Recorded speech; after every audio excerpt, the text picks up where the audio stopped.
ग्वालियर प्रदेश में अवैध रेत खनन जोरों से जारी है। सत्तारूढ़ दल के नेताओं के संरक्षण में यह उत्खनन पूरे प्रदेश में चल रहा है। इससे न सिर्फ सरकार को करोड़ों के राजस्व का नुकसान झेलना पड़ रहा है, बल्कि नवनिर्मित सड़कें भी टूट रही हैं। ये आरोप कांग्रेस विधायकों ने एक संयुक्त प्रेस कॉन्फ्रेंस में लगाया है। इन विधायकों में कांग्रेस के सतीश सिकरवार, साहब सिंह गुर्जर और सुरेश राजे शामिल थे। इन विधायकों ने संयुक्त रूप से ली गई प्रेस कॉन्फ्रेंस में बताया कि ठेकेदार शिवा कॉरपोरेशन के लोग खनन के लिए चयनित खदानों के अलावा अन्य खदानों से भी जमकर रेत निकाल रहे हैं, जिससे जलीय जीव जंतुओं के जीवन पर प्रतिकूल असर पड़ रहा है। वहीं नदी में बड़े और गहरे गड्ढे हो गए हैं। कांग्रेस विधायकों ने प्रदेश की डॉक्टर मोहन यादव सरकार पर हमला बोलते हुए कहा कि इस अवैध खनन को सरकारी संरक्षण प्राप्त है। इसी के चलते खनन माफिया बेखौफ होकर उत्खनन में लगा हुआ है। डबरा के कांग्रेस विधायक सुरेश राजे ने कहा कि जिन सड़कों की उम्र 20 से 25 साल होती है, उन सड़कों को खनन माफिया के भारी भरकम दम पर कुछ महीनों में ही इतना क्षतिग्रस्त कर देते हैं कि उन्हें दोबारा बनाने की जरूरत पड़ती है। उन्होंने बताया कि 10 दिन पहले कलेक्टर रुचिका चौहान को सभी विधायकों ने एक ज्ञापन दिया था और अवैध खनन पर रोक लगाने की मांग की थी, लेकिन फिर भी प्रशासन खनन माफिया के खिलाफ प्रभावी कदम नहीं उठा रहा है। यही कारण है कि माफिया के हौसले बुलंद हैं। कांग्रेस विधायकों का आरोप है कि मुरैना के चंबल नदी में भिंड, डबरा, दतिया सभी जगह खनन चल रहा है। कांग्रेस विधायक राजे ने कहा कि जब उन्होंने पिछले दिनों विधानसभा में यह मुद्दा उठाया तो सत्तारूढ़ दल के विधायकों ने भी उनकी बात का समर्थन किया था। इसके बावजूद सरकार खनन माफिया के खिलाफ कोई कार्रवाई नहीं कर रही है। जल्द ही सरकार ने इस दिशा में कदम नहीं उठाई तो वह विधानसभा का घेराव और सड़कों पर उतरकर आंदोलन भी करेगी। ग्वालियर जिले में 9 खदान संचालित हैं और 9 खदानों में से 4 खदानें ऐसी हैं जिनकी सीआर की परमिशन लेके विधिवत रूप से इनके पैसे जमा करके इनकी रॉयल्टी दी जा रही और शेष 5 खदानें उनकी पैसे जमा नहीं करा रहे, न उनकी रॉयल्टी ली जा रही। ये 4 खदानों की रॉयल्टी वहाँ भी काटी जा रही है। तो ऐसे 9 खदानें 5 अवैध रूप से चल रही है। कुछ खदानें ऐसी हैं, 7-8 खदानें जो राजस्व रिकॉर्ड में खदान नहीं है। जैसे अपने गांव, कई गांव मजरे टोले बस गए, उन मजरे टोलों को राजस्व रिकॉर्ड में गांव नहीं है, लेकिन वो गांव अपने पूरा पट्टे जो बने हैं। ऐसे जो राजस्व रिकॉर्ड में खदान नहीं है, वो खदान मौके पर वहाँ खदानें हैं, वहाँ रेत है, उनसे भी उत्खनन हो रहा है। ऐसे कुल मिलाकर अवैध रूप से उत्खनन। हमने जिलाधीश महोदय को 7-8 दिन पहले हमने तीनों विधायकों ने मिलकर वहाँ ज्ञापन दिया। जिलाधीश महोदय से हमने आग्रह किया कि आप सरकार का राजस्व का नुकसान हो रहा है, इस तरह से रेत माफिया 4 खदानों की आड़ में 9-9, 10-10 खदानों को चला रहे हैं, अवैध उत्खनन हो रहा है और मात्रा से अधिक बिजली है उससे डबल कैपेसिटी में माल ले जा रहे हैं। आईडीओ का भी नुकसान हो रहा है और राजस्व का नुकसान तो सरकार का हो ही रहा। आप इस पर कार्रवाई करें। जो काम हाथ से होना चाहिए, मशीनों से उत्खनन हो रहा है, जलीय जीव जंतुओं का नुकसान हो रहा है और उसके अलावा पनडुब्बी निकाल के हमारी नदियों को खोखला करने का काम किया जा रहा है। इस अवैध उत्खनन के खिलाफ आप कार्रवाई करिए, लेकिन आज दिनांक तक कोई बड़ी कार्रवाई नहीं हुई और रेत माफियों के हौसले दिन पर दिन बुलंद होते जा रहे हैं। हमने तय किया है सड़क से लेके सदन तक इस मामले को उठाएंगे और आने वाले समय में चाहे सदन हो चाहे सड़क हो, हम सभी लोग मिलकर इस अवैध उत्खनन के खिलाफ धरना, प्रदर्शन, आंदोलन जो भी हो सकता है वो काम करेंगे और सदन में भी इस मुद्दे को माननीय साहब सिंह जी, आदरणीय चाहे कामगारों को प्रस्ताव हो, क्योंकि इससे राजस्व का नुकसान बहुत अधिक। आज पैसे की कमी है, आज चाहे नगरीय क्षेत्र हो चाहे जिला पंचायतों, हर जगह पैसे की कमी है और पैसे की कमी के कारण हमारे विकास कार्य रुके।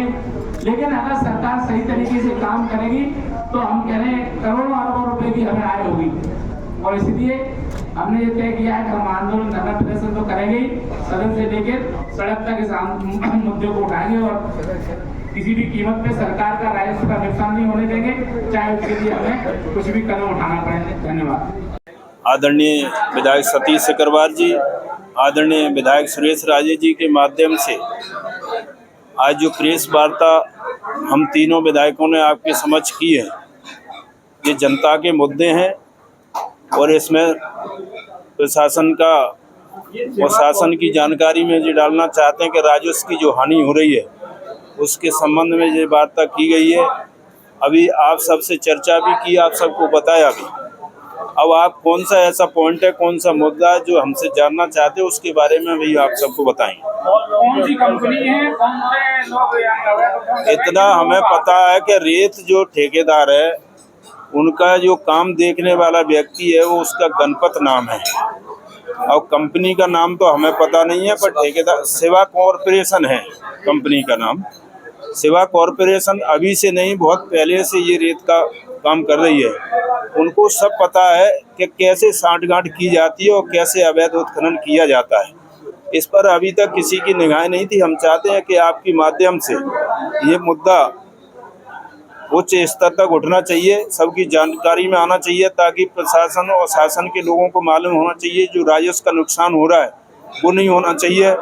ओवरलोड गाड़ियां आ रही हैं, उनसे रोड का जो नुकसान हो रहा है, रोड टूट रही हैं, तो वो कहीं नहीं किसी भी पंचायत से, गांव से, मेन रोड से जब बड़े बड़े हाईवा ओवरलोड निकल के आते हैं तो रोडों की स्थिति बहुत खराब हो रही है। आए दिन तक एक्सीडेंट हो रहे हैं। इन सब चीज़ों पर विराम लगना चाहिए। इसके संबंध में ये प्रेस वार्ता की गई है। आपके विधायक डबरा विधायक तो आपने दिसंबर में बन गए, उसके बाद मुद्दा आपने 6 महीने लगा लिया उठाने में, जब बरसात शुरू हो गई। बिल्कुल आपको बताना चाहता हूँ, हम विधायक बने उसके बाद में जैसे ही काम रफ्तार पर आ रहा था, विधानसभा चलने लगी। विधानसभा के बाद में फिर पता चला कि लोकसभा आने वाली है, आचार संहिता लग गई। फिर आचार संहिता के बाद चुनाव चालू हो गया, कहाँ समय मिल पाया। जैसे ही आचार संहिता खत्म हुई या चुनाव खत्म होते ही हमने सबसे पहले कलेक्टर महोदय को ज्ञापन दिया, तीनों विधायकों ने जाके, और आज आपके समक्ष देख रहे हो प्रेस वार्ता हमने की है। निश्चित तौर पर ये मुद्दा विधानसभा में भी गूंजेगा और जैसा कि हमने बताया था सड़क से और सदन तक इस आवाज को हम उठाएंगे। कौन दमंग है? तो दमंग तो शासन में बैठे ही लोग होंगे, विपक्ष में बैठे लोग तो दमंग होंगे नहीं।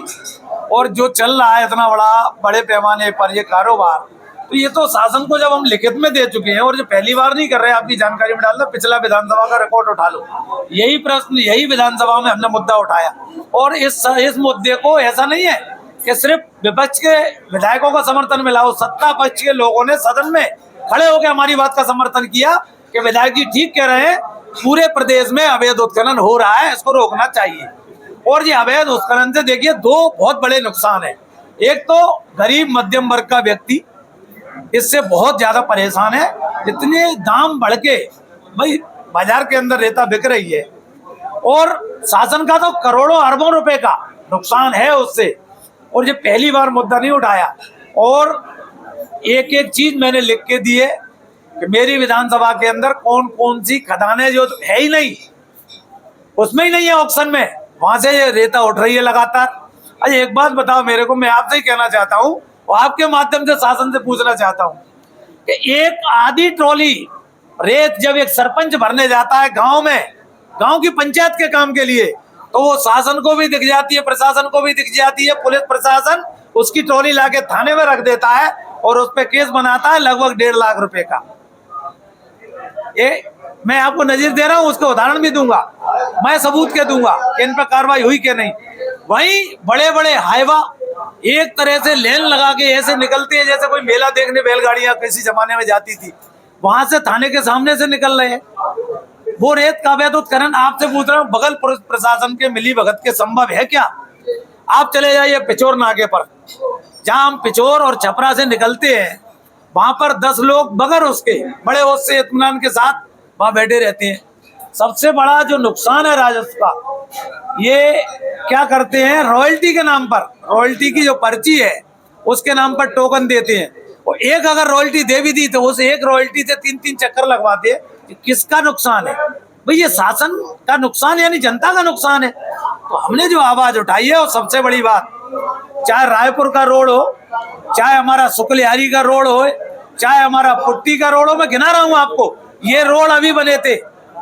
मैं समझता हूँ 50 साल बाद, आजादी के बाद तो पहली बार रोड बनने का और रोड देखने का अवसर मिला गांव वालों को।